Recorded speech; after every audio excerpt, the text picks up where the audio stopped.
Kamu kenapa? Kok kayak lesu gitu?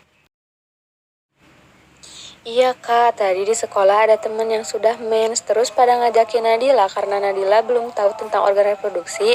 Nadila kan jadi malu mau bertanya tapi sama siapa? Ya elah Nadila, sini kebetulan aku punya video tentang organ reproduksi wanita.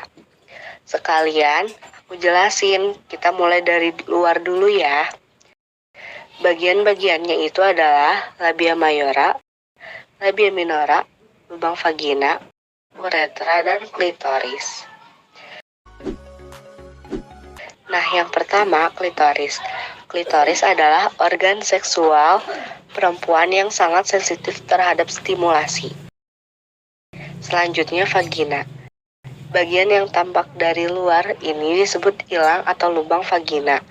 Dan bagian dalam inilah tampak vagina secara keseluruhan. Vagina sebenarnya termasuk organ reproduksi bagian dalam ya. Vagina adalah organ hubungan seksual pada perempuan. Selain itu, vagina berfungsi untuk jalan lahir bagi bayi yang sudah siap dilahirkan. Rahim, tuba falopi, dan indung telur. Serviks atau leher rahim menghasilkan lendir yang berfungsi untuk membantu sperma masuk ke dalam rahim. Selain itu, untuk menghalangi masuknya bakteri ke dalam rahim. Satu buah uterus atau rahim berfungsi untuk tempat berkembangnya janin. Selain itu, dinding rahim bagian dalam atau endometrium akan mengalami peluruhan setiap bulannya yang kita sebut sebagai menstruasi. Menstruasi terjadi jika sel telur tidak dibuahi oleh sperma.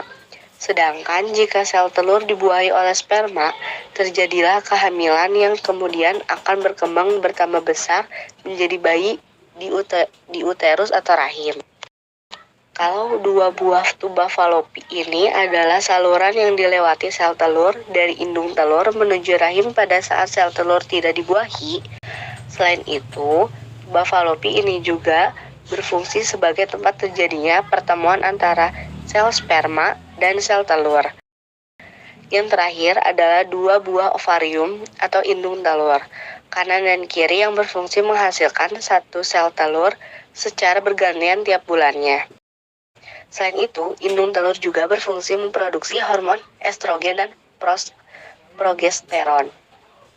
Hormon ini berfungsi menjalankan fungsi reproduksi pada perempuan, salah satunya berperan dalam proses menstruasi atau pada saat perempuan tersebut hamil.